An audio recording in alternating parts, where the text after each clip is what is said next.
All Three Beards Media podcasts originate from the Gravitate Co-working Studio, sponsored by Revelton Distilling Company.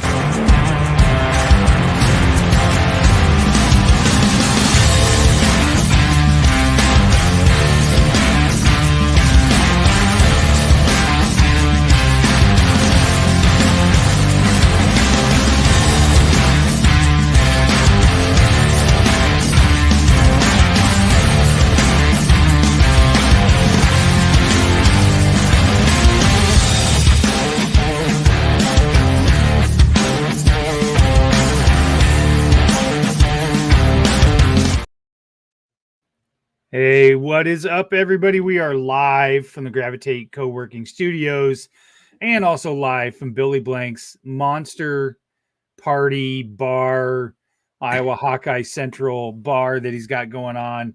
This is a new episode of False Starts where we talk mental health and I sometimes make fun of Bill.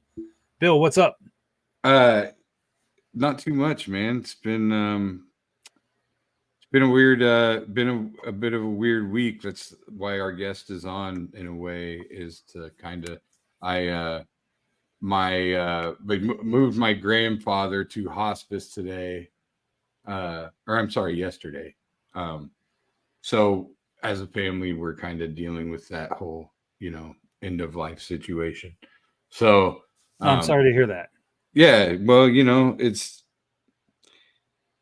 it's weird, and we'll talk about this a little more, but when it comes to like mental health and everything, like, I always have this, when things like this happen, sometimes I feel like I don't feel bad enough.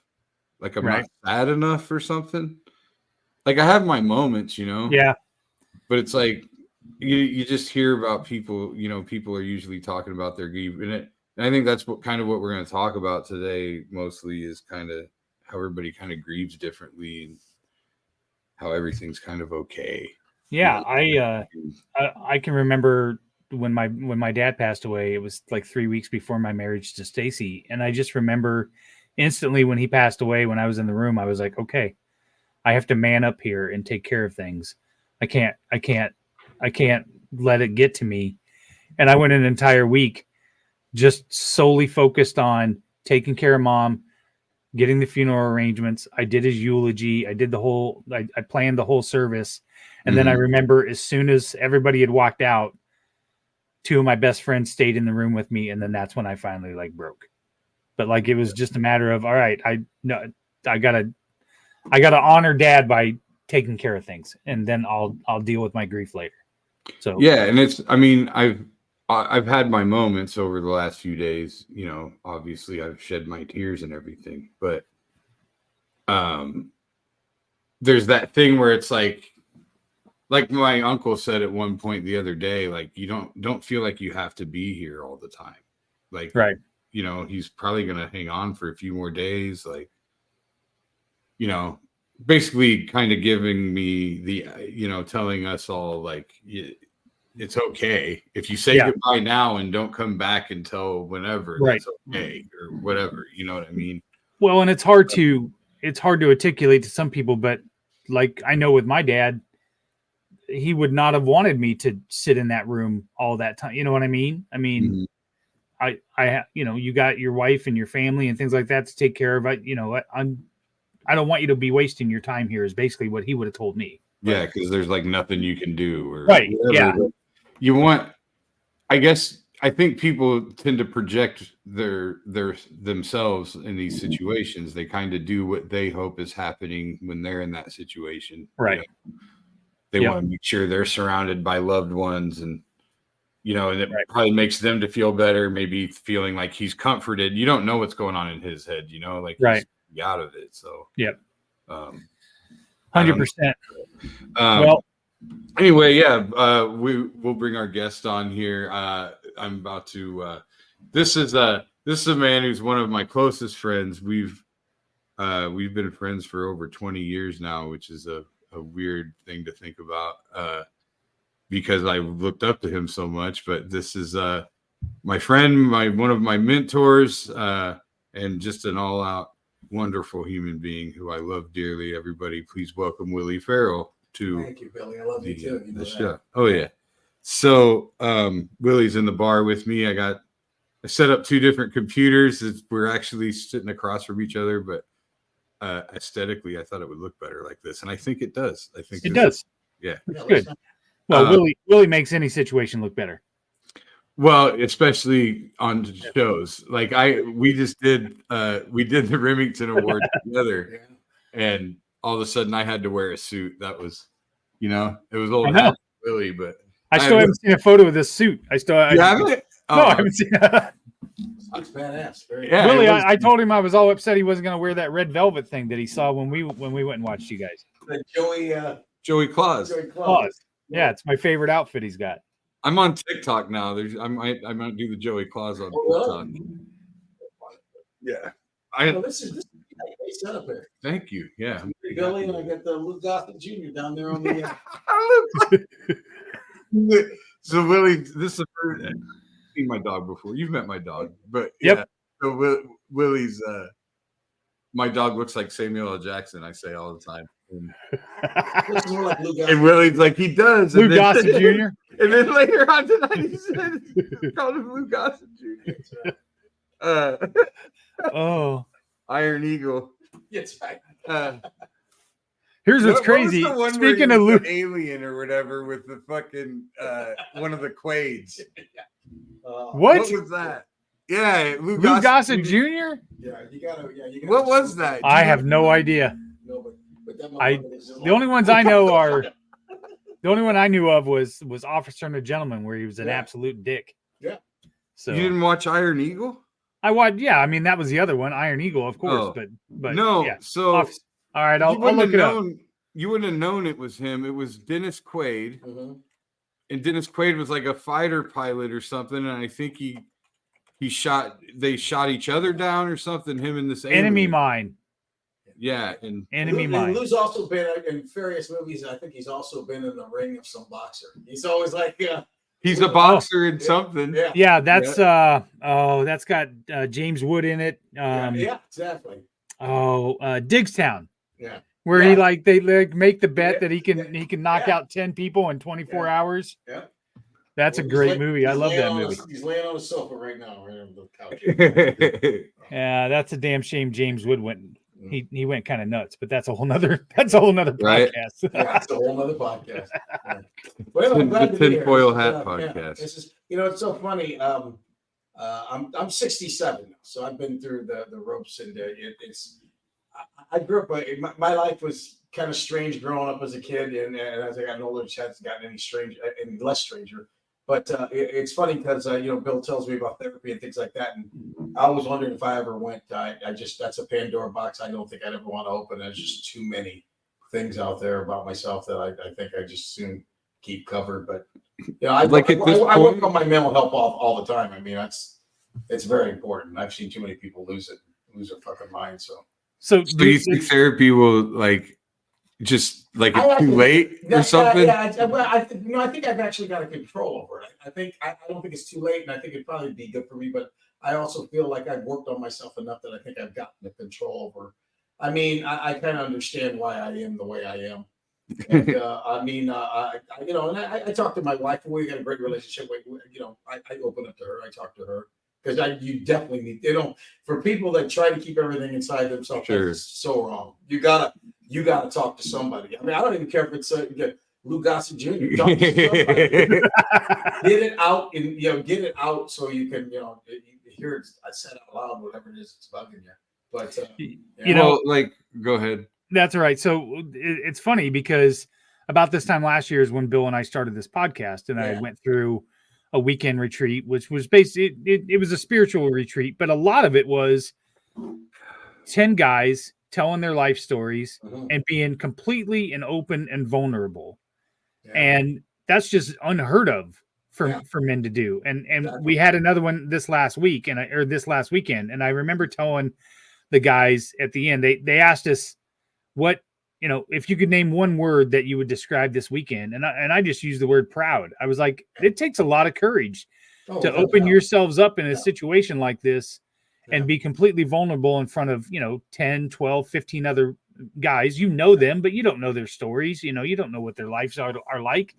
And you should be really proud that you can do that. It's because you've been told your whole life not to do that. Oh yeah, I mean, yeah, that's how I grew. You know, and it's funny when you talk about what Billy's going through, and like, there's a thing that comics have a thing that's called stage health. Billy, you ever heard of this? Where you could be sick as a dog, and for some reason you can muster up the health enough to get through a 45-minute set and get off the set and just be sick as a dog. It's called stage health, and I think the same thing with like a stage mental health. I mean, I went on stage the day after my mother died, and I was very, very close with my mother. And I used to do a joke about her, and I did the joke, and I got through it. I don't know how, and I went on stage the day after my best friend, my brother, died. And you know, it's amazing that I got through it, but I did. But you know, there's nothing quite like that to try to get through things like that. It's just, you know. Well, I think too, you know, stage health or you know, athletics too, you know, guys, you got the Jordan flu game, and you got guys that are always playing with a heavy heart because something happened, you know. Brett Favre played the day that his father died. Well, I had to go on stage the day I found out Paul. I was on my way to the show when we found out about Paul. Paul was the owner of the Funny Bone, and I had to go on stage that night. And yeah, I mean, I got through that, and I had a great show. But yeah, there's also the element of that's what we do. Like a lot of people go to work when the day after their dad dies. I mean, I think sometimes you have to, you know. I think that there's a lot of what I had said earlier about when my dad died, and 7 years ago when I went through chemo and radiation, it was almost like I was like, I'll be damned if I'm going to let it dictate to me what I can and can't do. So I'm going to go to work every day, and I'm not going to let it win. And it's kind of the same mentality, I think, when you deal with grief. For me, it would be more of, I would listen to my dad go, hey, quit fucking feeling sorry for yourself. You got a job to do. You got shit to do. You know, I'm not that important. That's what my dad would say. I don't think it's a matter of dealing with grief. As I found as I've gotten older, it's living with grief. I mean, because it never goes away. I mean, with my brother Johnny, you know, he died 8 years ago, and I cried hard afterwards. And to this day, I'll be fine. I'll be doing something. I used to call him when I used to go on the road. I used to call him whenever I had to drive more than an hour or two, because he could talk your ear off. He could talk for 2 hours.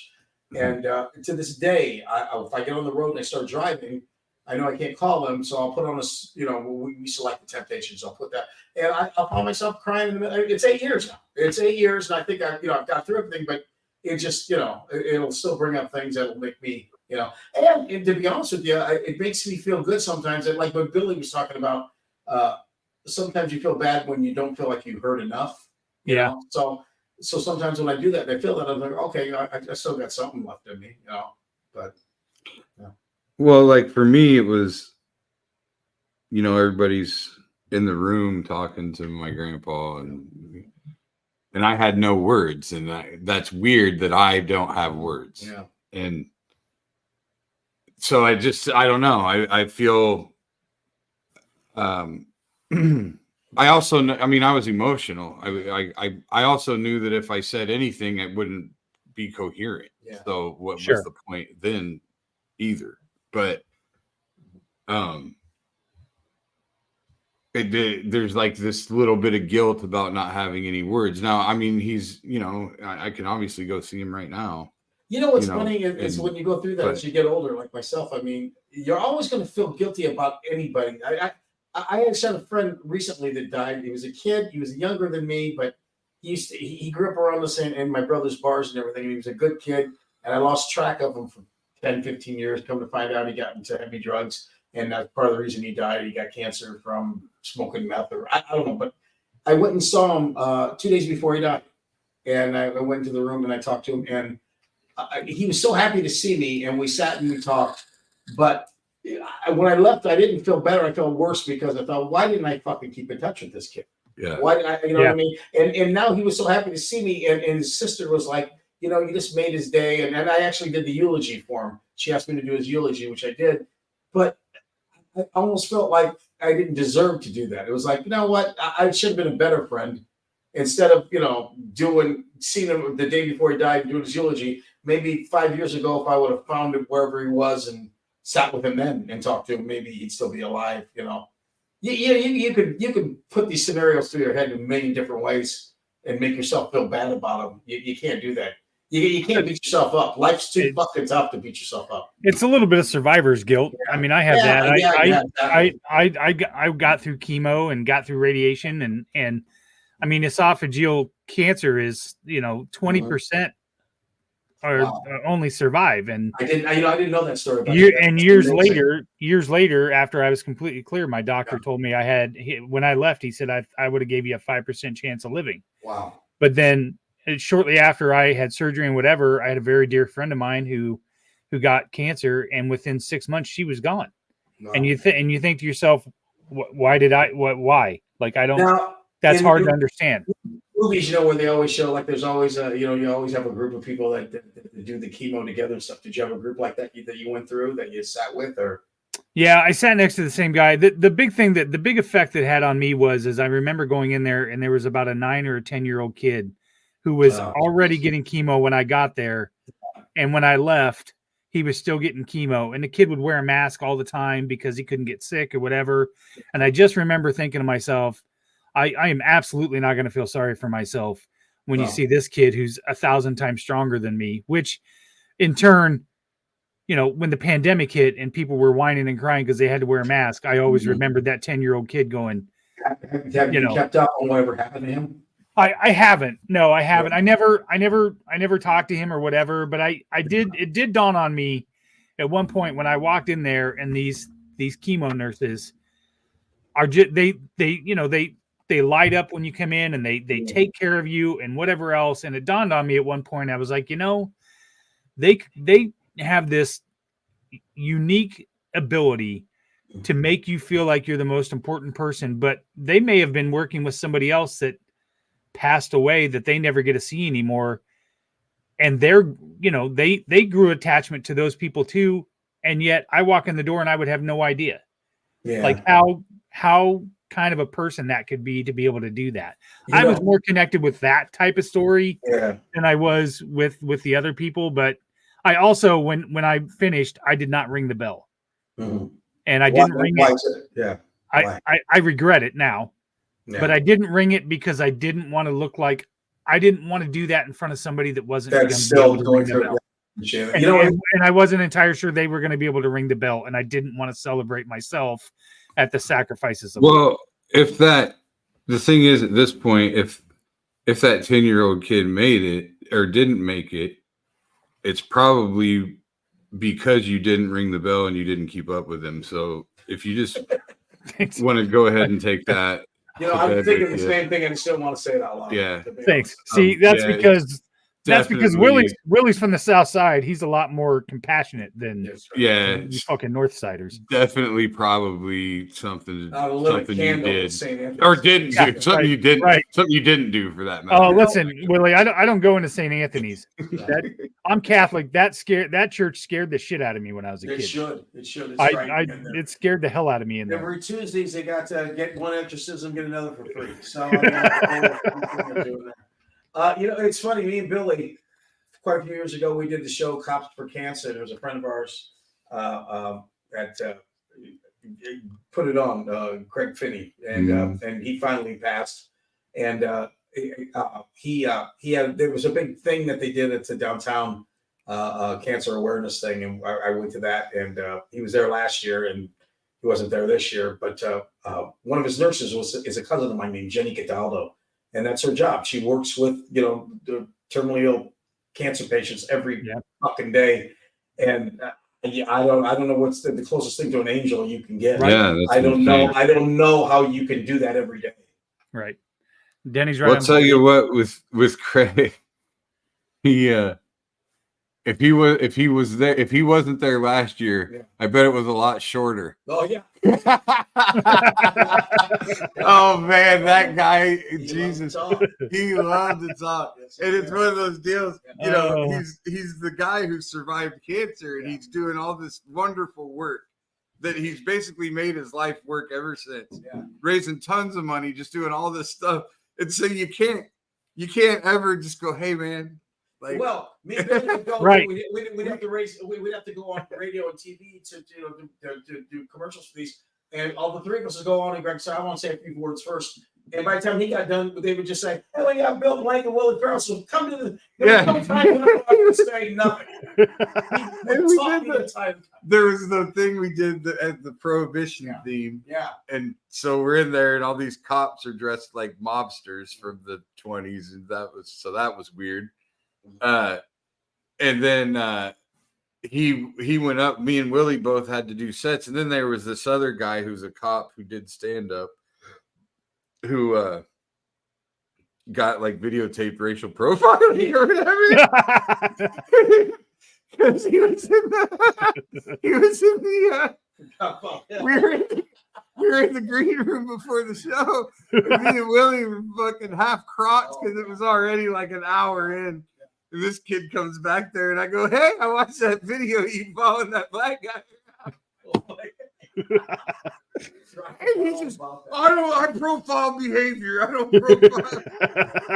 I was fucking, me and Willie were just looking at each other, just because he's a nice dude or whatever, but he's like everything you would think of. I mean, he's literally fucking 5'4". Oh yeah, like talking about that kid that got beat up in high school. Yeah, either that or a referee. Yeah. That guy fucking wrote, listen, guys. Hey, he's the guy that he's just all you ever hear out of him is just like, hey, you can't do that. Hey, yeah. Ma'am, you can't sit there, man. Yeah. You know, like there's just no conversation. Just move on. So he's like that cop at the north end zone, is what you're saying. Yeah. So I remember I went up on stage. I was fucking trashed by the time I got up there because Craig Templeton Ryan. Willie had fucking half a bottle of Doors gone. I had half a bottle of rum gone because he was, and Heather was there. Heather Burnside was there with Paul, and Paul was supposed to go up and do something. He had his like blues on or whatever, and ended up.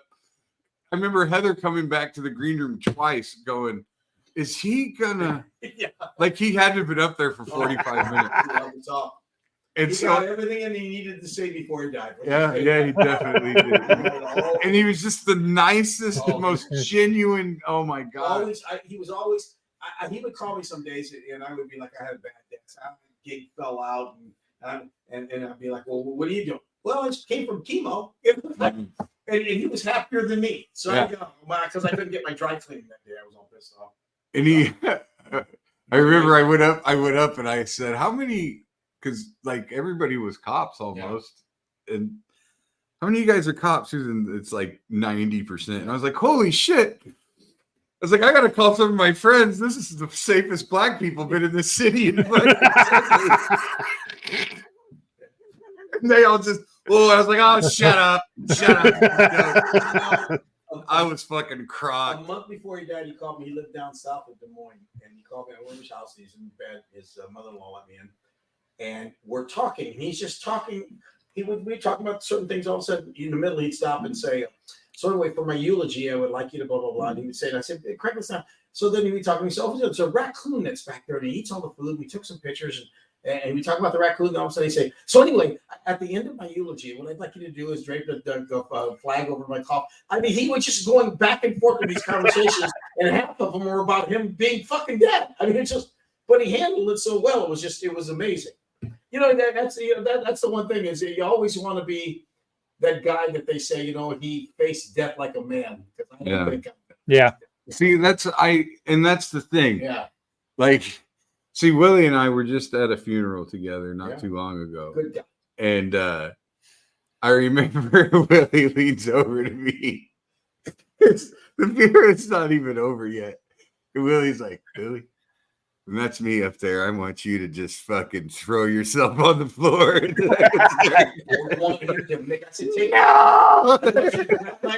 Run out of the church. Just make it scene. Oh, yeah. Yeah. Because everybody was being very nice. You don't love me enough. No. I want you. Pretend I'm Paul, Bill. What you do? Oh God! Just want I want a scene to be made. You fucked me on that one because. So Paul, we had basically a big party. Yeah. I mean, after the funeral. Yeah. It was reception, whatever, but we kind of put it together like a celebration. show. Yeah. And we Celebration all, of life, I believe so a bunch of us went up, and talked about Paul, mostly comics, but there was one of his friends. And then there was another guy, who I think went to school with him or something that talked about him.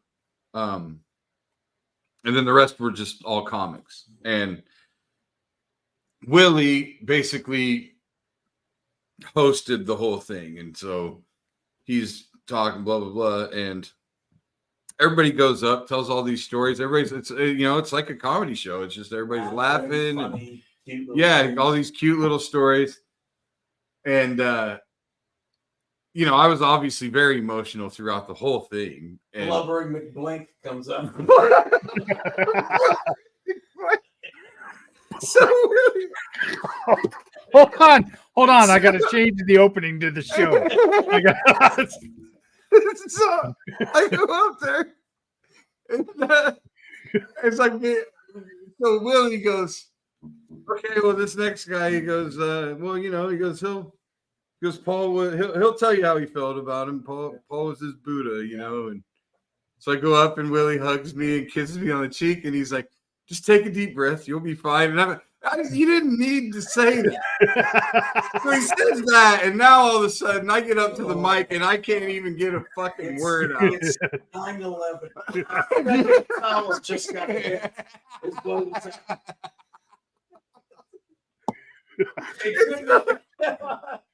So then I get done, and I mean, it went great. I mean, I'm crying through the whole thing, but I'm telling some funny stories or whatever. But it was nobody else cried up there at all. I was a fucking mess. Oh God!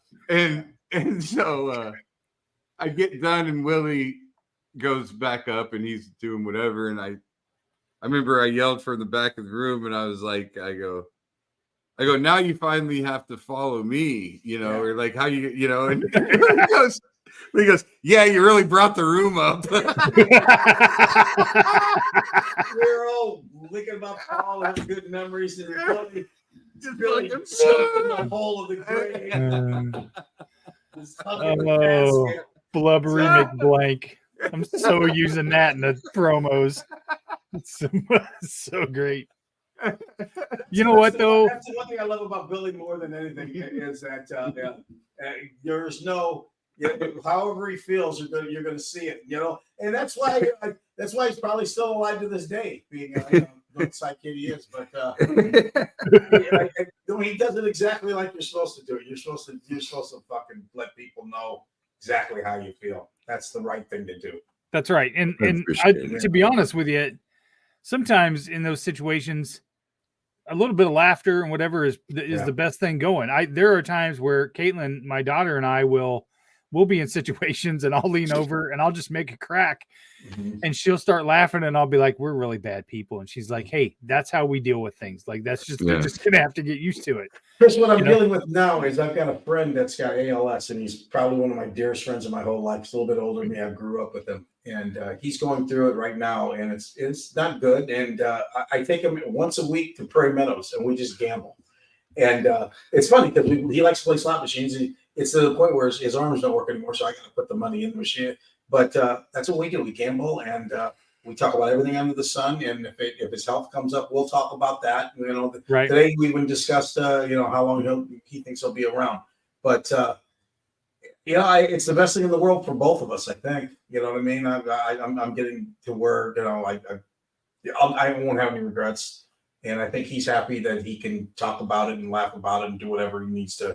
Well, and he's outlived his older brother. Yeah. Still, he was worried about his older brother, who was not in good shape. His older brother died last year, and but he's a good guy. But you talk about something and sobering. I mean, what are my problems? I mean, he he can't literally feed himself at this point, and he's Right. still, ALS is the worst because you're trapped inside there. But And their mind still works. So if that gives them a little bit of a sense of normalcy, and for me to take my mind off of it for X number of whatever, he's got what you got. He handles it like a champ. I mean, everybody wonders what they'll be like if they were ever put in that situation. You always want to think you'd be the hero, but 9 times out of 10 you're not. But like I said, you went through what you went through, and you did it, and you came through the other side. And I don't know what's in store for him, but as of right now, he's my hero. I mean, the way he's just handling all of this, it's amazing. Did you,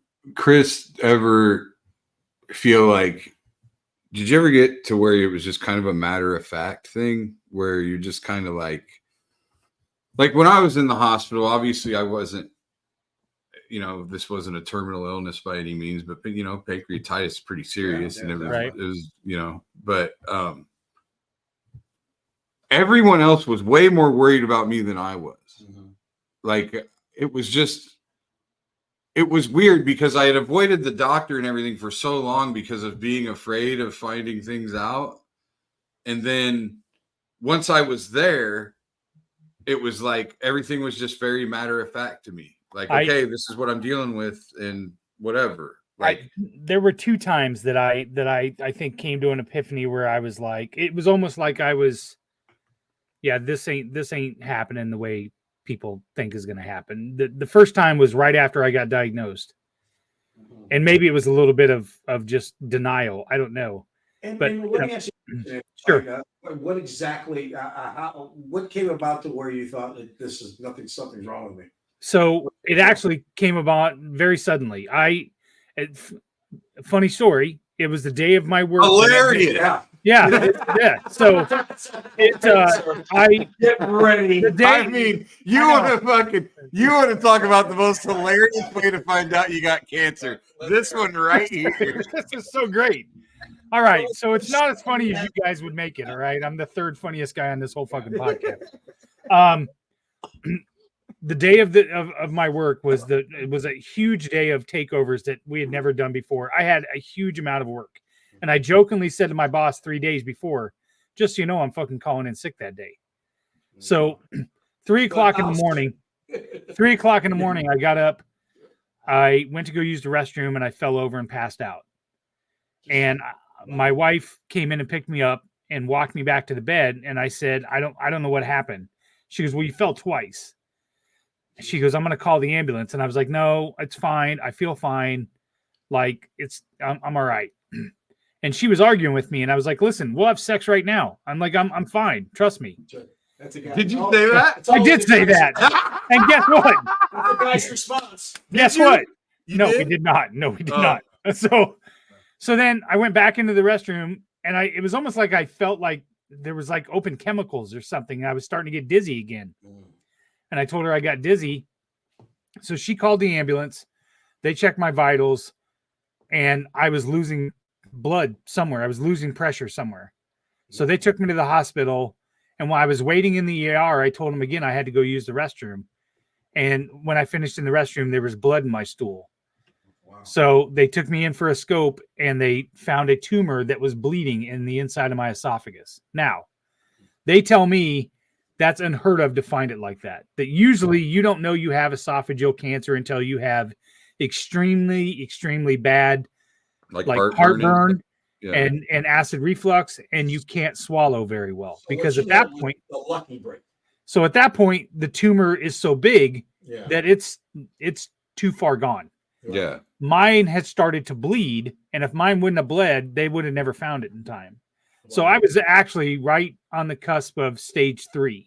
Yeah. Now the crux of it was I had gastric bypass 10 years before that. Oh, okay. And the surgery for esophageal cancer is they remove your esophagus, they pull your stomach up and replace it with that. But they weren't entirely sure that they could do that with me because you had already had the gastric. Because they weren't sure if whatever portion of the stomach that was stapled off was viable anymore. So after 6 weeks of chemo and radiation, I had to go to the University of Iowa Hospital. And Billy, you'll appreciate this. I had to do colon prep a week before the surgery so they could see if my colon was able to be used. But they wouldn't be able to tell until they operated on me. So the day before my operation, which was my birthday, I had to do colon prep again a week later. So I did colon prep twice in 1 week. In a week? Once on my birthday in a shitty hotel in Iowa City. So that's pun intended. Right. So, but they didn't have to. They were able to use my stomach, and good. So Obviously. luckily, it's been well. But yeah, that when I got diagnosed, I looked at my wife and I said, "There's no fucking way that God brought you and I together to take it away 10 years later. So that's just not possible." The other time was. It was a Monday night after I had chemo every Monday, and I would always sit up later at night and just kind of be by myself to deal with my whatever. And Caitlin, my daughter, walked up. She was a senior in high school, and she was just bawling. And I said, what are you crying about? And she goes, I don't know why it happened to you. It's not fair that it happened to you. And I had just watched this YouTube video called Why Do We Fail? And it was like this inspirational video of these cuts of all these movie scenes or these famous speeches and whatever. Now, you're going to make fun of me. But the opening of this video was the portion of Rocky where he's telling his kid, you got one of two choices in life. You can lay on the ground and let the life kick the shit out of you. Not how hard you punch. Right. Or you can get up. Yeah, right. And I had just watched that, and I told her, I said, we're not fucking crying anymore. We're not feeling sorry for ourselves anymore. People got a hell of a lot worse than we do. And I said, we can either lay here and let life kick the shit out of us, or we can get up and keep moving forward, and I'll be damned if I'm going to let it kick shit out of me. And here you are today. And that's what I did. So you went from almost dying to where you're talking to two guys sitting in a dungeon someplace. That's no joke that after my last scan, Dr. Broker pulled me aside and he said, when you left that first day, I looked at my nurse and said, I'd give him a 5% chance of surviving. That's amazing. That's it. Well, they are. There you go. Yeah. And that, I mean, and there's you talked about the colonoscopy. Like, I obviously got my first one. I'm 45. So that was this past Friday was my first one.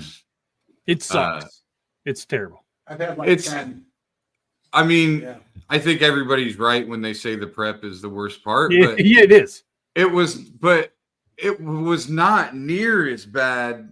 Like, from what everybody had already told me, I didn't expect the scope itself to be. I knew I wasn't gonna know what was going on or anything. So like that part I wasn't worried about. I actually wasn't worried about polyps. Like, I expected to have polyps for some reason. I don't know why. I just expected to have a couple or whatever, and I did. I had 3. Now you have to go back in 5 years or 3 years. Well, I got to wait for the biopsies, but they were all under 5 millimeters, which is smaller than small. Right. So like, my assumption is they're nothing, but who knows? But I think it just really comes down to, because they're so small, like if they're pre-cancerous, then they can we'll have to go back and we'll have to go back in like 3 to 5 years instead of 10. Yeah. That's what happened to me. I had to do 5, and then they found some polyps, and I went 3 a couple times, and I've had another one. So I'm due for probably my 7th or 8th one, but yeah, I don't mind it all. But just not being able to eat that whole day is kind of really I mean, that's the only then they give you the date rape drug and you don't remember anything. Exactly. Yeah, they Bill Cosby you. It was funny because they say you talk. My wife said they came out and told her he talked during the whole thing and made us all uncomfortable. So I don't know what I said, but all I know is I told my wife when I did that colon prep on my birthday, I was like, I'll be damned.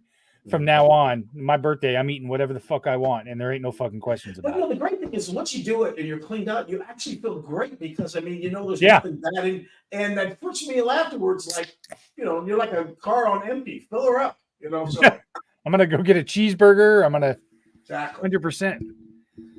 Let's take a break. Let's take a break, and then we can come back. We'll get the break out of the way, and then we got the rest of the rest the podcast to talk about colonoscopies. Sure. Yes. No, we can move off your ass. That's all right. Well, I was the only thing I was going to say was, I'm sorry before the break, but that's all right. Then we can move on. I actually woke up at the end. Yeah. And I watched them lance 2 polyps on the screen. Man. But and then saw the head of a penis. That's not a polyp, Doc. And but I felt nothing, and I don't know if that was actually the end or just at some point. And because right after that, within 5 minutes, I was done. At least I felt that way. So it might have been halfway through when I saw that, and then what office did you go to? Where did you go? What doctor office? Oh, somewhere out in Clive. Oh. Did you hear the music? Whatever the endoscopy, whatever. My endoscopy. My sister. My sister works at Methodist in the endoscopy. My sister-in-law does. Gotcha. Yeah. No, this was my doctor. Have either one of you watched Love on the Spectrum? No. Well, there's an Indian guy on Love on the Spectrum, and my doctor looked exactly like him. And he comes in, and he's talking to me, and I'm thinking, "Oh shit," because he looked like. I mean, he in a way behaved like he was on the spectrum a little bit. His name was Dr. Vinny Boombot. But he had the his eyes, because there's another kid on Love on the Spectrum that when he gets his first interview, he's like, I'm so-and-so, and I'm gonna go, and I really want to find a girlfriend. And am I doing my eyebrows right? I just want to make sure I'm doing my eyebrows right. So what is this on? It's on Netflix. And so you can tell that to get some better medical care. He's very happy-go-lucky, and everybody loves him. So you can tell he's been taught to do that. Right, exactly. And no, do your eyebrows so everybody thinks you're happy or whatever. So anyway, this guy, the doctor, is talking to me before, and his eyes are this big. Do you have any questions for me? He struggles with eye contact. I'm a doctor. I have to have bedside manner. Make sure my eyes are. Make sure that I'm not. This guy's scared. He's about to get something in his ass.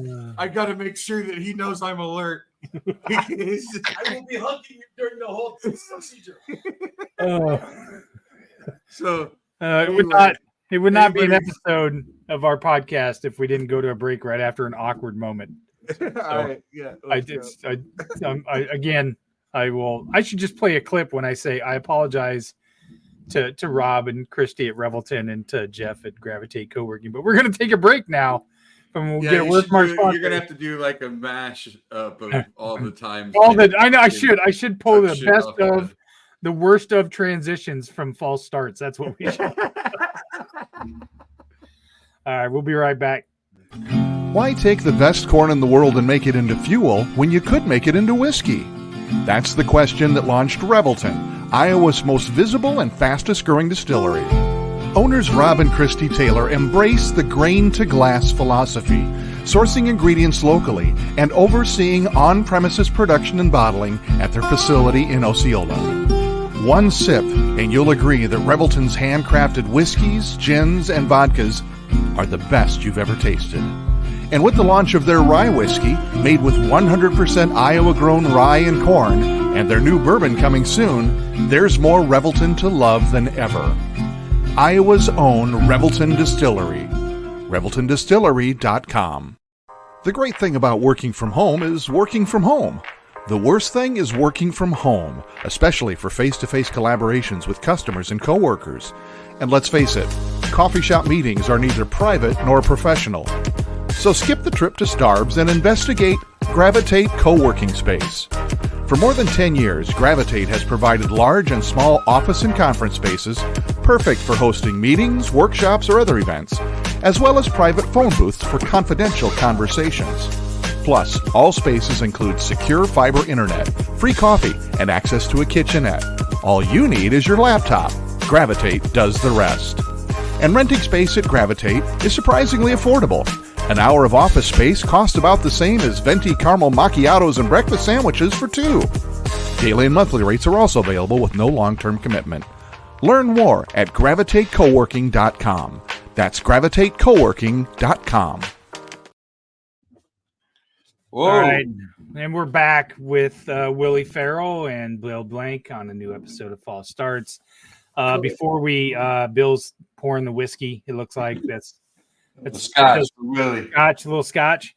When I built the bar, this was one of my first purchases specifically for Willie. There you go. Lewis just took off in the other room.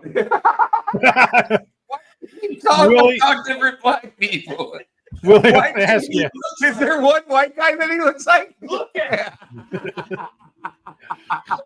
Louis Gossett Jr. had enough. I've always said he looks like Samuel L. Jackson. And Willie just decided he looks like every fucking black actor on planet Earth. Malcolm X, Martin Luther King guy. Where'd Tiny Zeus Lister go?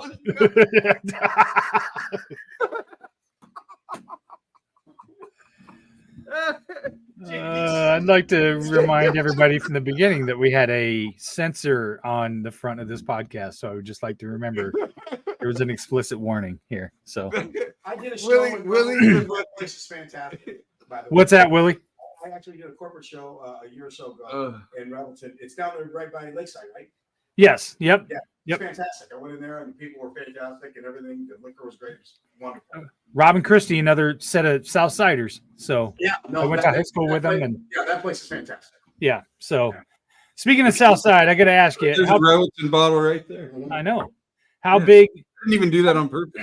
How big of a family do you have, Willie? Because I'm pretty sure I went to school with a Farrell when I was in like second or third grade. Well, and Before Willie answers that, I want to say one thing. yes. Speaking of him calling my dog every black actor that he can think of, Willie, everybody in this fucking town is Willie's cousin. It's true.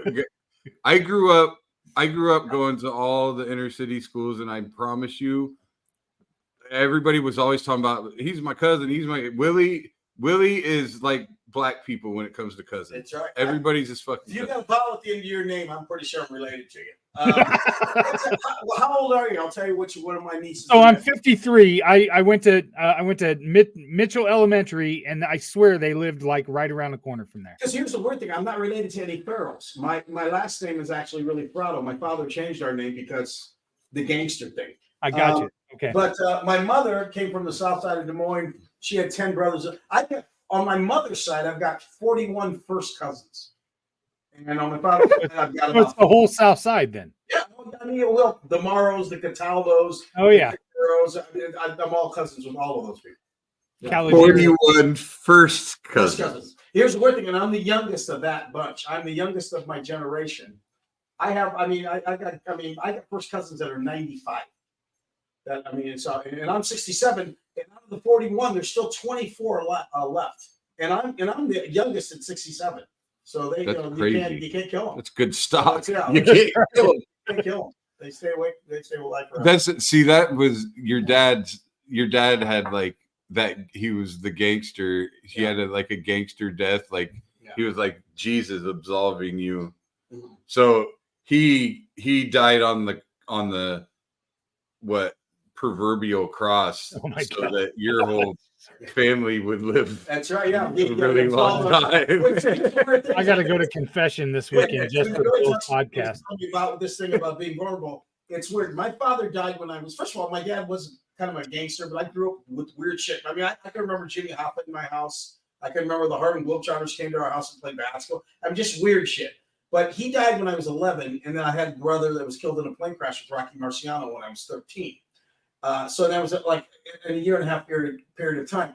And as I look back on that, I got arrested development. I think both my brothers and my sister did that.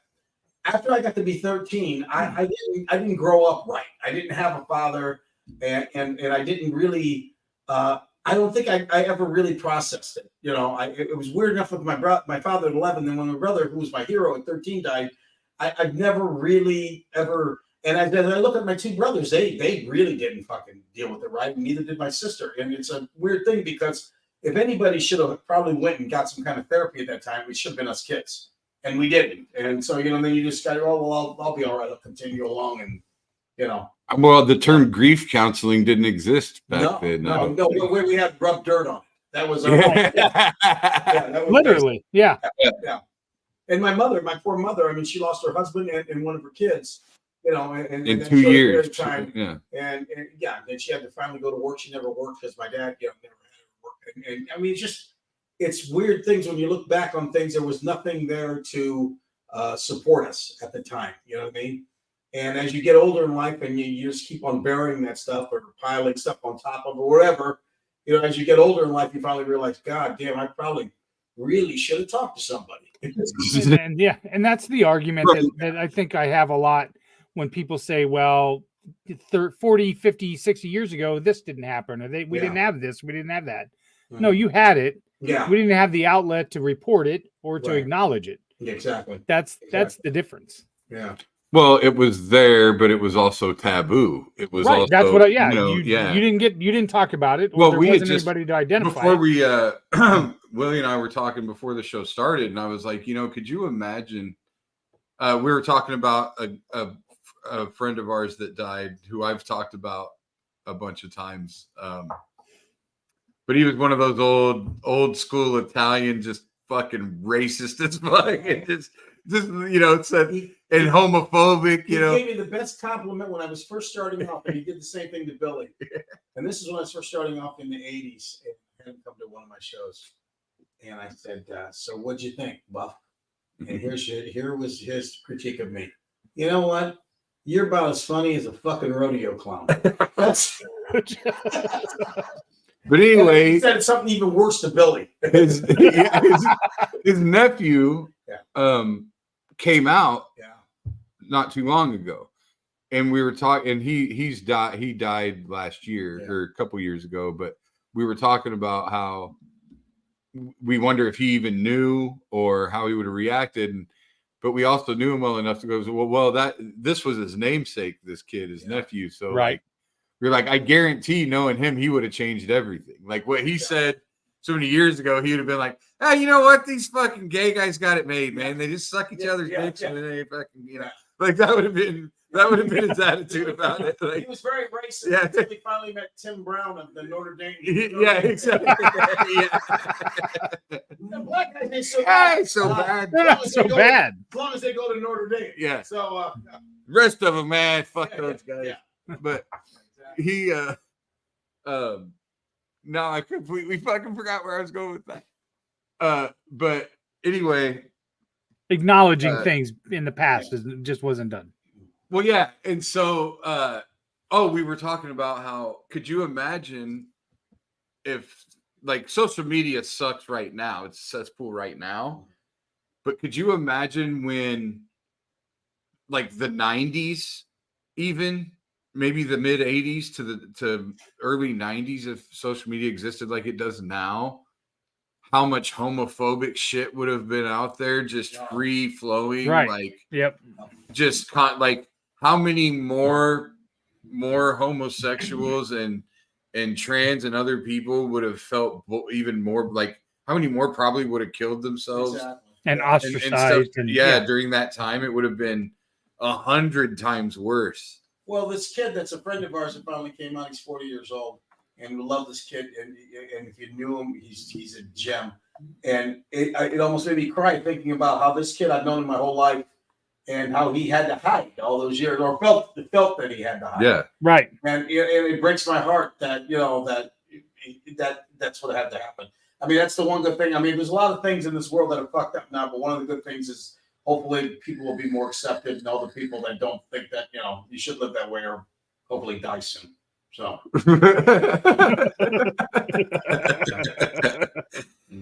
I mean, I remember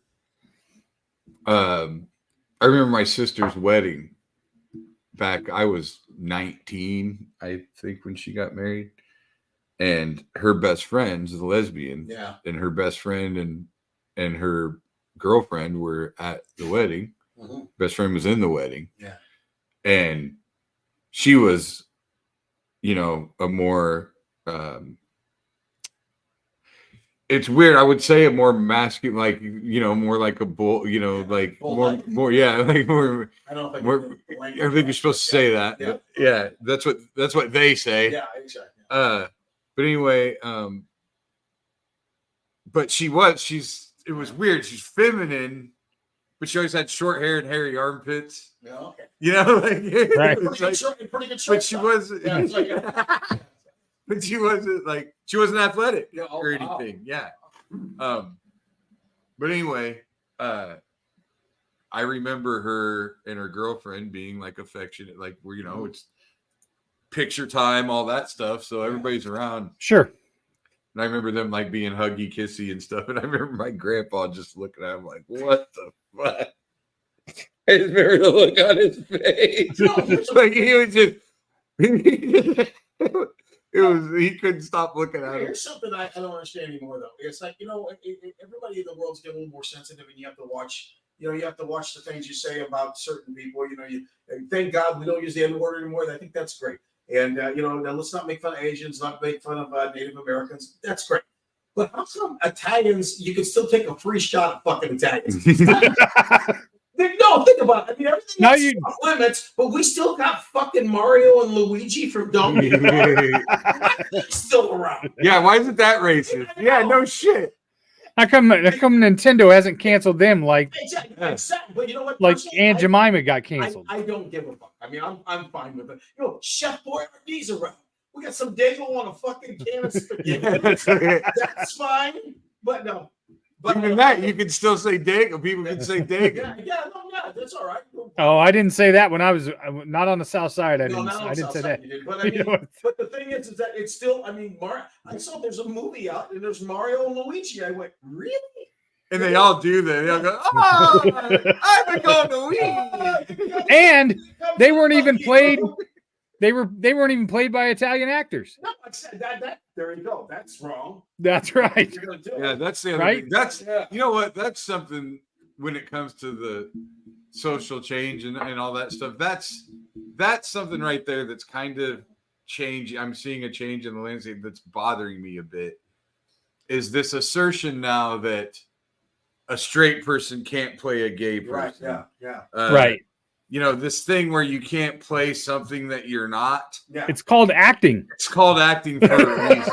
For instance, if they made Forrest Gump right now, Lieutenant Dan, they'd have to find some guy with no fucking that actually has no legs. And it actually there's plenty of actors out there with no legs. Why didn't you use one of them? And like Tom Hanks couldn't be Forrest Gump. They'd have to find a real Forrest fucking Gump. And the movie never get made because this motherfucker. Because he's making fun of the way people talk. You got to find somebody that really talks like that. If you got a real Forrest Gump, you couldn't make the movie because he couldn't finish the line. Listen, that is why Tropic Thunder is an amazing movie. Oh, yeah.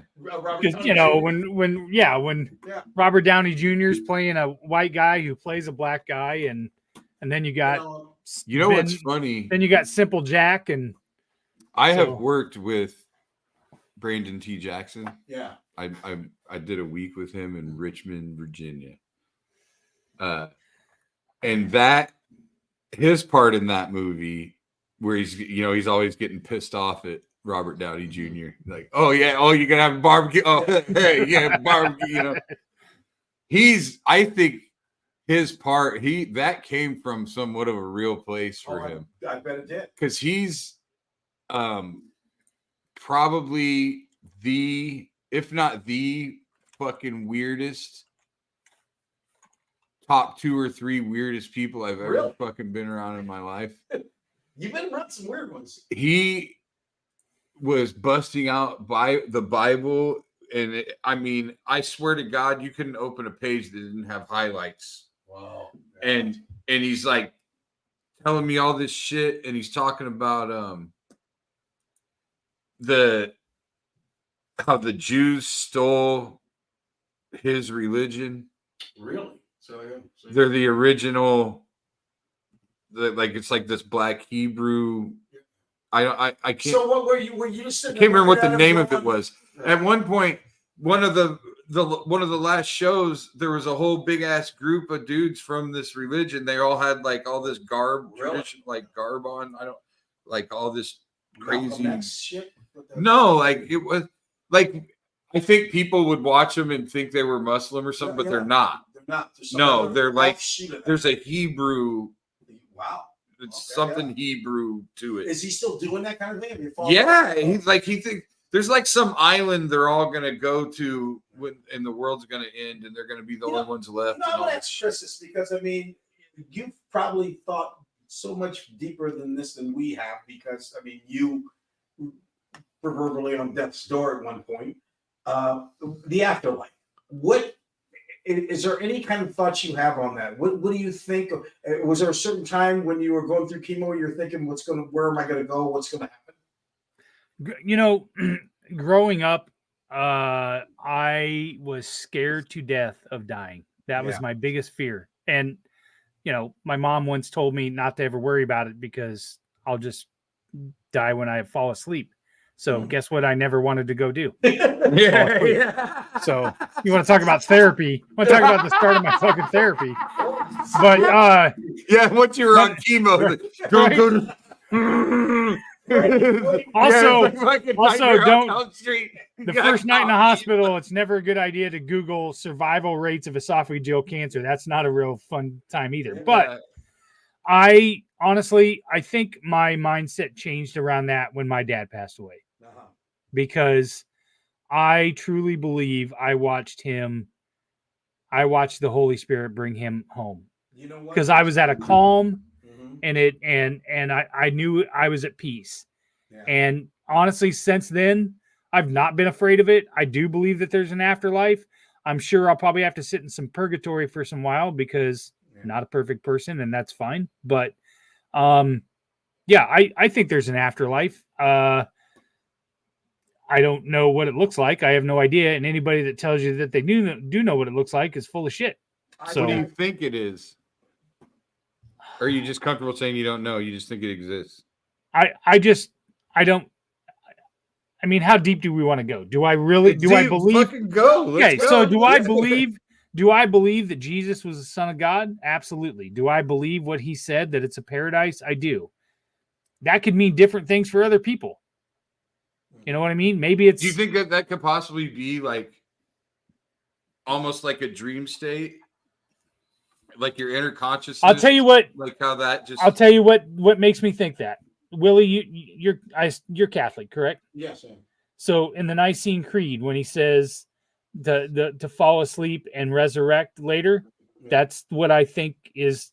I mean, what does that mean? No. Does that mean that I'm in a state of somewhere else, and then not everybody's sitting in heaven, and everybody goes at the same time when he finally opens up the door? Like I don't know, but that part of the Nicene Creed trips me up a little bit. You know what? I was present when my mother died in 1995. My wife was we were first starting dating, and my mom had Alzheimer's for many years. And anyway, she's in the hospital, and the whole family's there, and I'm holding her hand. She's in a coma at the time, so she's not really doing much. And my sister-in-law was a nurse at the time, and she's giving us like a countdown. You know, she could tell by the heart rate what's going on. And she told us one point, it's getting close, it's getting close. And I'm watching my mother, and she's got like that coma face, kind of like that. And she stops, and her mouth shuts, and she smiles. She smiles. Yep. And my sister-in-law said, she's gone. And I turned, and you can ask my wife this. I turned to my wife, and I said, did you just see what I see, or am I dreaming this because I want that for my mother? She says, no, she just smiled. Right. So I don't know. My mother was a very religious, very beautiful, lovely. She was a saint. And, you know, but what I saw, and my wife can verify it, was something good happened to her at the end of her time. This weekend that I went on, this last weekend, I've went on probably 7 or 8 of them. There's a gentleman that gives his witness every year, and it's about his niece. And he tells a similar story, how she was like, I'm sure I don't remember all the details, but his niece was 8 or 9 years old, and she was dying, and the whole family was in the room in the exact same thing. He swears he saw her, the pain left, and she opened her eyes and she smiled and looked up, and then she was gone. The exact same thing. Now, let me give you the other side of the story. My cousin Rudy, who's a fucking with the outfit in Chicago, comes into town afterwards off of Pearl. And he said, "So sorry about Aunt Carmela. Are you okay?" And I told him exactly what I saw. He went, "That's good, cuz that's good. You know, I had a buddy died the other day. He was open his eyes, started screaming. It was like demons came and got me." Well, that sounds a little listen. different than my It's like Listen, Ghost- if you Ghost believe, Ghost when they come and get Willie. listen, if you Yeah, believe Willie. one, if you believe one, you got to believe the other. Exactly. So Okay, so 100%. I'm gonna play devil's advocate. okay, Now, and I don't say this to dispel anyone's beliefs, anything that makes anyone feel comfort by any means. you and I have had this conversation. You're not Yeah. going to offend me. Can that situation possibly just be part of what happens in your brain chemically as you're dying? Absolutely. Absolutely, it can. Like Absolutely. that, like if we're a faithful person, we're going to take that smile Sure. and Right. we're going to run with it. Right. Oh my God, she just went to You're heaven. going She to just- believe what is just most saw what comfortable for Jesus yourself. thought. I'll give you how faith works in different ways and how it can change your mind one way or another. I was told at one time when people die, they weigh them. And when people die, they weigh a certain amount, but there's always like something like 6 ounces that they unaccounted for. And some people want to believe that's their That's spirit. the soul weighs 6 And I ounces. talked to some people that actually work in it, and they say, no, that's just gases being let out. Right. Yeah. Yeah. So you want to believe of faith and God and the spirit. You want to goes, believe what and fits someone your saying, narrative. no, they just farted or something. Yeah. It's the old age thing of Yeah. whether or not you believe in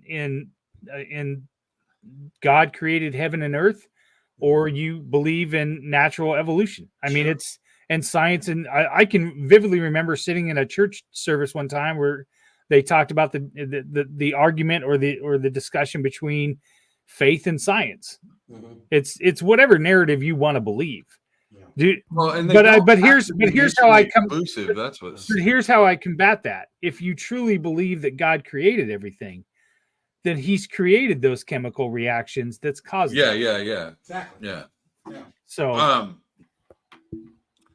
So yeah, I've always thought, I remember my dad, and we've talked about before how like my whole fear of death brought about the anxiety and everything back when I was a kid. I remember my dad saying to me that because that's one thing I remember finding out. Everybody has this little bit different belief, and that's the thing about being a human being and knowing that our death is imminent. Is we all have to come to terms with that somehow. How do you live your life every day knowing it's going to end? I mean, that's crazy to really think about. And so, oftentimes I just kind of default to thinking that that's what this is. That's what all this faith is. That's what religion is letting us feel better about that, about just the fact that we're going to die someday. There's nothing we can do about it. And if there's nothing after that, then man, what's the, A lot what's of my the point? cousins, the hoods in Chicago, these guys that are gang members, they basically believe when lights go out, and that's how they can. Yeah. That's how they can Reconcile being gangsters. Exactly. well, in a form of control, that's what religion. There's a difference between faith and religion. Religion is used, I think, to control the masses. When you looked at early, colonial times and whatever, when they talked about divine, you were, they came from the divinity and whatever, and it didn't matter. You were born, you were either destined to be going to heaven or you were a sinner. It didn't matter. You were born that way. And they used that to control people. I truly believe that religion is used. You can look at it now and see how religion is being used. Well, I mean, religion is whatever.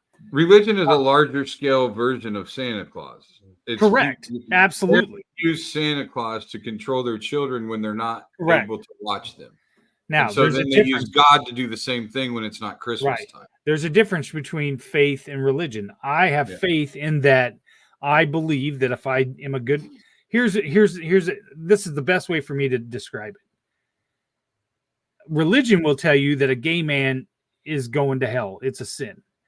You'll never convince me that if there's a guy who dedicated his entire life to childhood cancer and worked in the depths of Africa to save children, but he liked to suck a dick every once in a while, Jesus is going to say, sorry, you're not allowed in here. Right. I'm not buying that. I agree with you. I agree with you 100%. I'm not buying that. That's There's no way. That's part of my problems with the Catholic religion today. Yeah, 100%. And I had that conversation when I gave my witness this weekend, Willie. I said, this, because we're getting deep into the weeds now.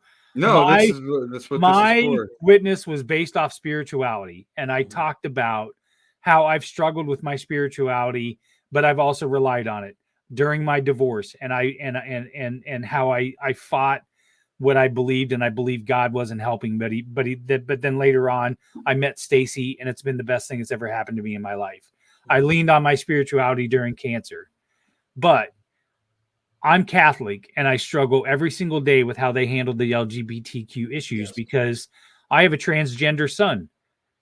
I believe him. I love him. I love him for who he is, and I believe that God doesn't make a mistake. And you'll never convince me that God won't accept him. You'll never convince me of that. And I fight that. I agree with you. I agree with you 100%. And I fight that with the Catholic Church and what they teach every day. So how do I rectify that I don't believe everything the Catholic Church wants to teach me, but I still want to be faithful to my God? Well, I'm a fallen Catholic myself because of all these things.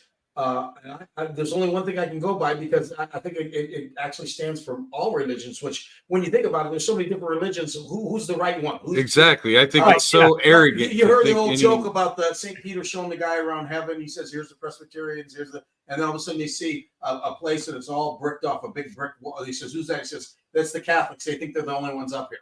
So, I mean, it's the truth. 100%. Yeah, 100%. So my thing is golden rule. That's it. Treat others as you. And then when you think about, that's a big thing in the Catholic religion. Treat others as you want to be treated. Just be a good fucking person. Right. I don't think. I think if I'm a good person and I do all the things right, I don't think if I eat on Friday that I'm going to hell. I really don't. But look at all the directions you can take that to. Suck a dick every Wednesday. Look at how many directions the other day. Go ahead. I'm sorry, Bill. Well, just look at how many directions you can take that too. Like the Catholic, if you were having this argument with a Catholic priest, say, right, where Chris says, I have a transgender son. I don't believe God made a mistake. God made him the way he is. Boom, boom, boom. Right. Catholics are going to say God doesn't make mistakes. That's a girl. Yeah. Right. Yeah. And so to me, the counter argument to that is, well, if God doesn't make mistakes, then he made a girl that wanted to be a boy. Yeah, exactly. Right. Yeah. Like you can just keep going. He also gave him the ability to realize that who he is and what he is. Yeah. God doesn't affect free will. So which one is? Yeah. Does he make mistakes or not? I've always had problems with the fact that he's an all-knowing God, he's an all-loving God. Well, if he's all-loving, why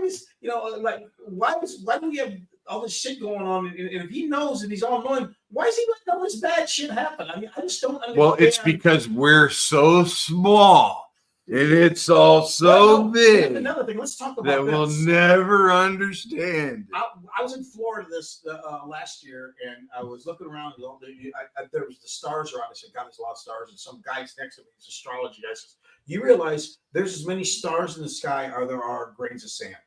Have you ever heard that? You gotta look at it. I've heard that, but no, pick up I'd like to know how they know that. I know, but even if it's close, even if it's not on, if there's that many stars and that many galaxies and that's many, and if we are shallow enough to think that we're the only ones, right? We're the only ecosystem that somehow developed life. No, exactly. I enjoy thinking about this and talking about this stuff because I'm a good alien anyway. Well, I think about all the time. He'd do fine. Well, just the different, like, that's another theory it's all plausible. Yeah, like the Matrix is fucking plausible to me. Yeah. Like we could all just be a fucking computer program Yes. for some alien life form just having a good fucking time. Right. Like we could be the Sims to someone else. Exactly. Yes. And Absolutely. there could just be all these different scenarios, and different things have brought me comfort at different times. Like when I was a kid and I was worried, like I was talking about my dad. I remember he said one time, well, I think everybody goes to heaven no matter what. But he goes, but I think when you go to heaven, you don't remember anybody that's alive still. He goes, I don't think of the concept of them looking down and watching you. How could that be heaven then? How is that paradise if you can't be with the people you love? Yeah. So he's like, I think you lose all your memory of that. And then as soon as you show up, everybody knows who you are and remembers everything. Well, let me ask you this. You're married for 30 years and God forbid your wife passes away. And 5 years later you get married and you're married to this next person for 10, 15 years and you both die at the same time. Who's your wife in heaven? Because I'll tell you right now, that doesn't sound like having two wives. I call that the Auntie clause. I had an aunt, my Aunt Doris, we call her Auntie Doty. She was married to my Auntie clause. Yeah, she was married to my Uncle John, my mother's brother. She's married to That's the greatest thing ever. Auntie Doty was married to Uncle John for 20 years. Uncle John dies. She marries Uncle Dale, who's another great guy. And he dies. And then now Auntie Doty lived 5 more years. Now she's up in heaven. There's Dale. There's Uncle John.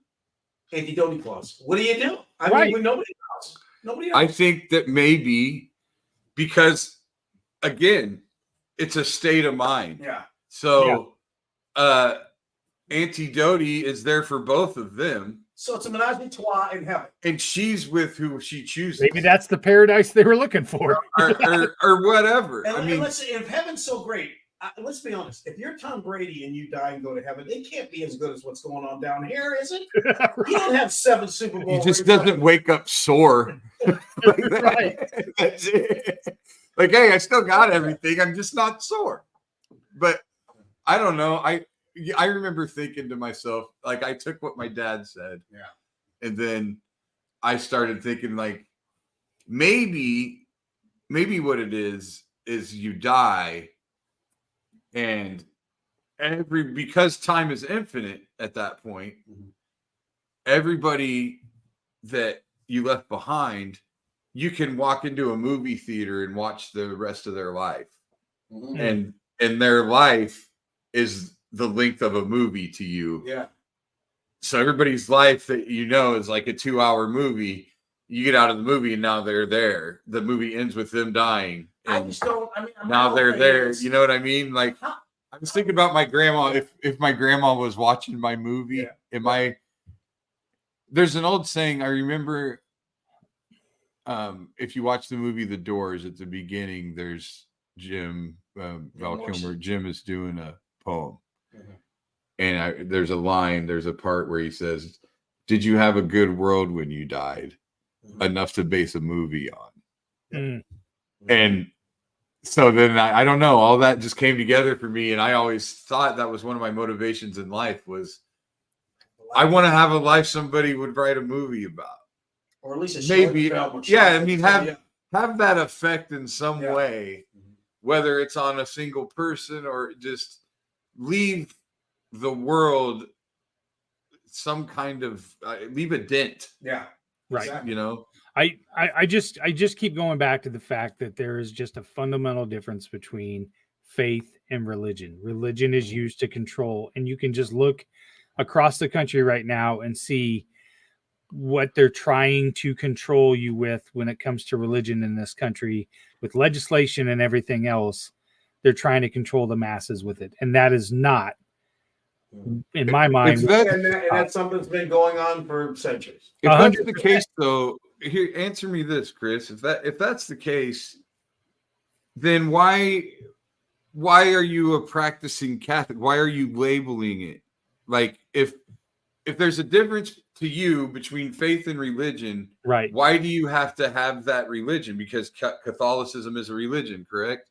So Yes. if you have faith, if religion is usually because like, you know what I'm saying? Like, right. Okay. Why go to a Catholic church? Because I think the rituals itself in the Catholic Church, I believe when the priest bless and turns that is actually the body and blood of Christ. I believe that. I believe the tenets of the Catholic Church. What I don't believe, and I'm the one that does drugs, right? Okay, what I don't believe is that people that will hijack those things for their own personal agendas. That's what I don't believe and don't agree with. Every Sunday. Go to mass every Sunday. I went to adoration over the weekend. Yeah. I went to adoration over the weekend, and the fact that you have to deal with what your son's going through. Listen, I said it in my witness. I said, I know that there are people in the Catholic Church, and I know there are people in this church that I go to mass with every day, and I know there's probably people in this room that think my son is going to hell and is mentally ill. And I will tell you, I don't believe that. I don't either. And I got no problems putting them right on the spot. Because as far as I'm concerned, if I believe what is right, I'll fight tooth and nail from the inside. I don't give a fuck. But it won't change the masses, but it'll make me feel it'll make me feel better. And I know I'm getting straight through the pearly gates because I realize that Jesus is not a fucking hypocrite. Now let me ask you a question. If you feel that way, God bless you, I'm glad you do. What do you think of people like me, a fallen Catholic, but I still think I'm a good person, and Billy, who obviously is some kind of saint? I don't listen. Do I think because you don't go to mass every day and you don't take communion, you're going to hell? No, I don't. As I said before, that doctor who's sitting in the jungles of Africa saving kids, but he's gay. Yeah. It's what you do every day. I go to mass and I take the communion because it gives me peace every week. I enjoy it. It's something that I do with my wife that we enjoy doing together. And that's all that needs to be said. That's the only explanation needed. Yeah. It makes my wife and I a better marriage. I'm okay with that. If I didn't go to mass listen, this whole thing about it's a mortal sin if you miss mass, give me a break. All right. Now, my sister-in-law, who I love dearly, would tell you, you didn't go to mass this week, you're in trouble. Oh, my father-in-law, mother-in-law, 94, 90. They still, they got to get the Ash Wednesday. They got to get that. They got to get all that. And I'll gladly bring them. That's, my Attorney Mutombo is asleep. He's asleep down on the floor. And here's why I know. When before I was born, my mom and dad lost a child. My brother put a bag over his head and died. And I remember my dad telling me years later he was distraught because he didn't think Cass was going to go to heaven because he had never been baptized. And at the time, that was right. And the minister told him that absolutely that Jesus, the Jesus that he knew and the loving God that he knew would never turn his back on a child. Exactly. Yeah. So it's funny, Catholic people are the ones that I've always found to be the most superstitious. Oh, yeah. And the most believing in fucking ghosts and just weird shit. Listen, it's so funny. It's all what you truly believe, Bill. I went to confession this week. I went to reconciliation on Saturday night, and I'm being 100% transparent. I confessed everything that I could think of for the last year, and I walked out of there and I bawled, kneeling at the kneeling for probably 10 minutes because I felt so clean. As clean as Bill after his colonoscopy. Yes, right. All the shit just slipped right out. And I even called my wife, in tears, telling her I was sorry for being a terrible husband. You know what? I'm jealous of you that you have found something like that. Because I'm not a religious man. I'm a spiritual guy. I want that. I want to have that kind of. Willie, I want that peace of mind. I would love to have it. Willie, I'll tell you this. You can't. Now, I realize this is going out on a limb. I would invite you to that retreat Mhm. and as a participant. And I will bet, even if you didn't go back to church ever again, you would have that feeling. Well, you know what? I think I'll take you up on it because I'm 67 years old. And I'm watching people drop around me like flies, and I definitely I know I want to go wherever my mom went because it seemed like she went to the right spot. That's right. Well, yeah, and I remember having many, the old podcast me and Bush had, and we had a retired Methodist preacher on there, and we got into all this, and I remember him saying that God is love. He goes, "You think Anne Frank went to hell?" Yeah, Right. That's crazy. He's like, "That's crazy." Right. Yeah. Because she just happened to be Jewish. Yeah, I mean, like, come he's on. like, he goes, God, there's room. He goes, Well, there's room in the world for every religion. So now we're going to get into some crazy. Yep. Okay. Chris dies. Chris dies at a ripe old age of 97 years old, whatever. I'll take it. You close your eyes.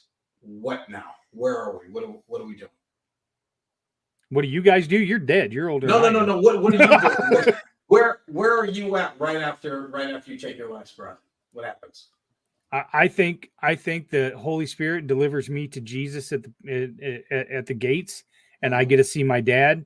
I get to see my brother for the first time because I never got to meet him, which is a regret that I've had my entire life. I look all the time and wonder what my life would have been like if I had an older brother. Mm-hmm. That's what I truly believe. And I will tell you, when my dad passed away, I was 40, I don't know, 44, something like that. So my brother had been dead for almost 45 years. The very first thing out of my mom's mouth when dad died was, he gets to see my baby before me. Mm-hmm. Like she was jealous. Yeah, she was jealous. And the fact is that's what I believe, is I'm going to be able to finally see my brother. That's great. I mean, that's what I'm hoping. I've got parents and two brothers up there right now. I mean, I think if I get through TSA, you know how it is in heaven. I think that I'll probably. I'm sure I'll be waiting in the line. I'll still be the poor bastard waiting in line. I think I'll probably get reincarnated as a fucking tortoise and just never die. That's amazing because I'm looking at you and that's exactly what you got resting tortoise face anyway. I want to come back as Patrick Ewing the dog.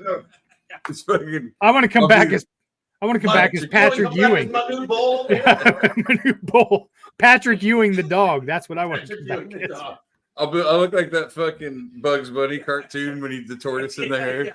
Well, let me throw this. Let me throw this conspiracy theory at you. What if I pitched you a conspiracy theory that we all worship the same exact God, even Muslims? Because there's a conspiracy. I would hope that's right. Right, because there's a gap. There's a gap in Jesus's history from when he was a young boy to when he transferred the water into wine at the miracle of Cana.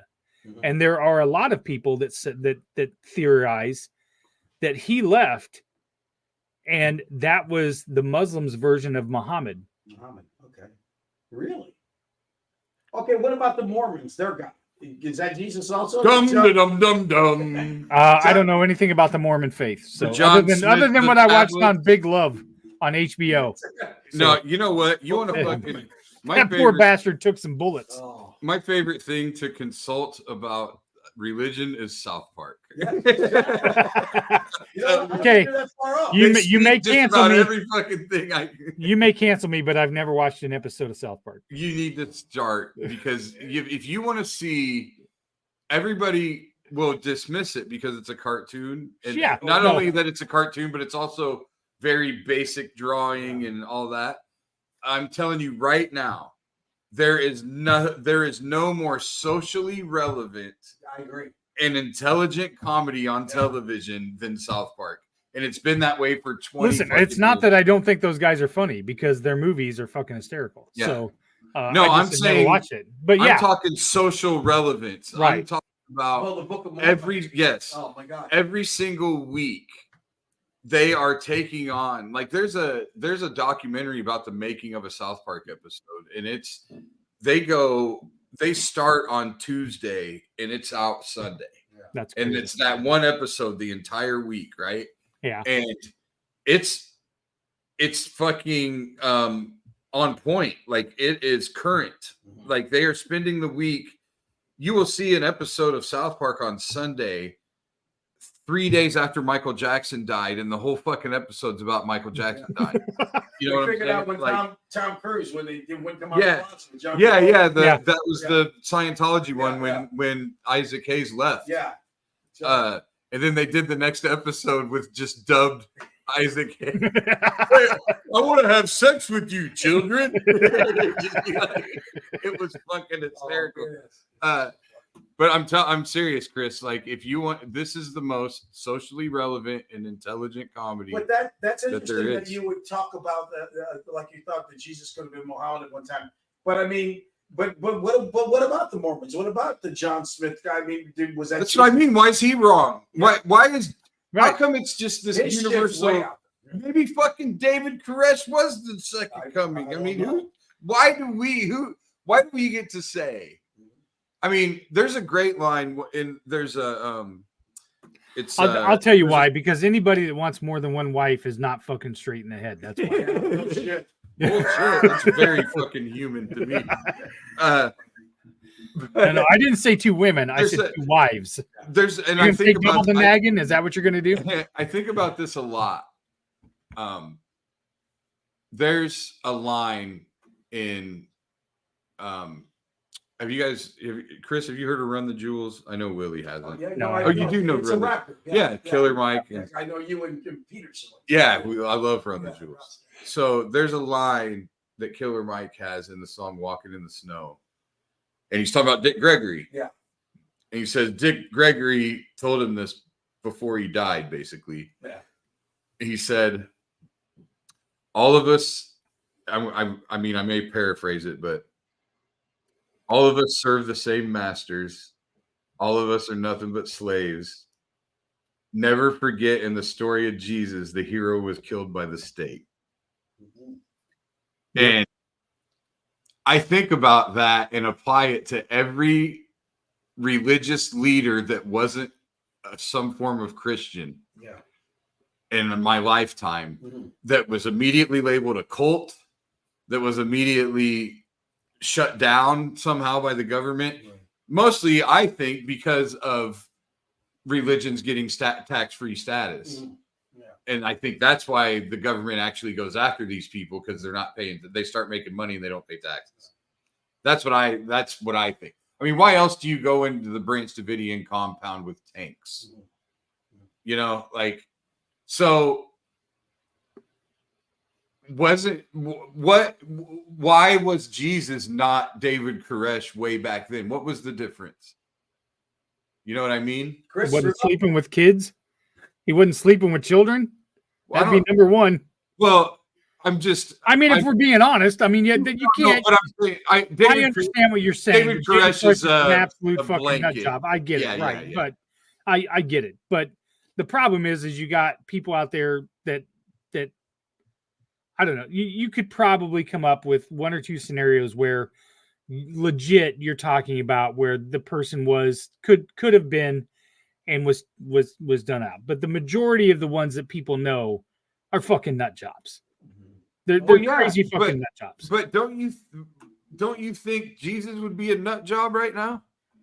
Yeah. Okay. Now, if Jesus came and was preaching what he preached, then he probably would not be believed. He wouldn't be believed, and he would absolutely right. What platforms? Do you think he'd be on TikTok, or do you think he'd be more? I don't think he's more of a Twitter. I think he would be relabeled as Buddy Christ, like Dogma. They'll be the old stat. I think he'd be a YouTube guy. He seems like one of those guys that just opens up packages on YouTube. Here's what would have to happen, because that's mesmerizing, you know. That's mesmerizing. Here's what would have to happen in order for everybody to believe that it's actually Jesus. I cannot wait to write the description of this episode, by the way. I cannot wait. he would have to win American Idol, America's Got Talent, All of them. and Yeah. Big Brother, And the voice. and The Voice, Yeah. and he would just win all of them, and then everybody finally go, I think there's some magic. As long as he doesn't win, Nothing as long as he but doesn't win The some Apprentice, Jesus I'm Christ all right with that. And he had to break the NCAA scoring record.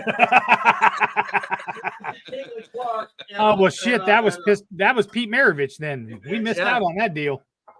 All right, we gotta end this thing. It's as much fun as it's been. Willie, I can't tell you how much.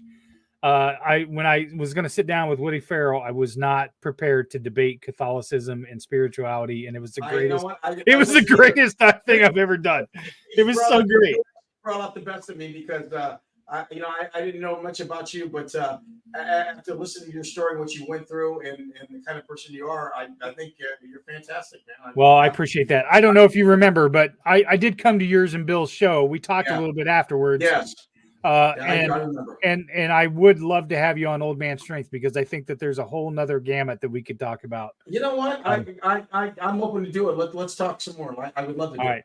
I really would. Stick on afterwards. Maybe I can get your number and we can connect. So you got it, buddy. All right. So if you're still listening to this after an hour and 35 minutes, you are absolutely a trooper or you've got no fucking life whatsoever. Either way. You just had a good time because we're fucking entertaining. Because we're entertaining, right. Yeah. Everybody, that's one more. I'm not kidding. We've had a steady stream of viewers this entire Mugs time. and Bugs. I'm tired of you guys making fun of Spud Webb. Leave that little bastard alone. All right. Well, Webster. Hey, Gary Coleman. Hey. Oh God. You know what? Next time you do this thing, you got one more screen with him on it. That's right. We'll get a little set of headphones and everything. Your fucking dog comes We up. can What you talking about, Dad? Oh God. That's right. We'll just get Michael Vick a little set of headphones and everything. We'll be good to go. Oh God. Minute Bull. That might have been the best one. That's a deep pull, man. Oh. He went from a new bull and Mugsy Bugs. I know. No. All right. Well, we appreciate you guys listening. Thank you so much, Willie, Billy. As always, man, this was a great idea to do this podcast. I'm honored to do it with you. Thank you. And man. it was great. I love it really was an honor, Willie, to sit as transparency. It was the first time I'd ever seen you on stage before that time. It won't be my last because I laughed my ass off, and I might even get a front row seat just so you can roast me. So, Next time, the crowd's going to be interested in 60 minutes of just religion. It'll be fun. Yeah. The funny bone will sell a shit ton of alcohol that night. There All right. you go. All right, guys, everybody, thank you for listening. Check out all the rest of the podcasts on Three Beards Media. Willie, Billy, thank you so much. You guys have a great night. All right, buddy. The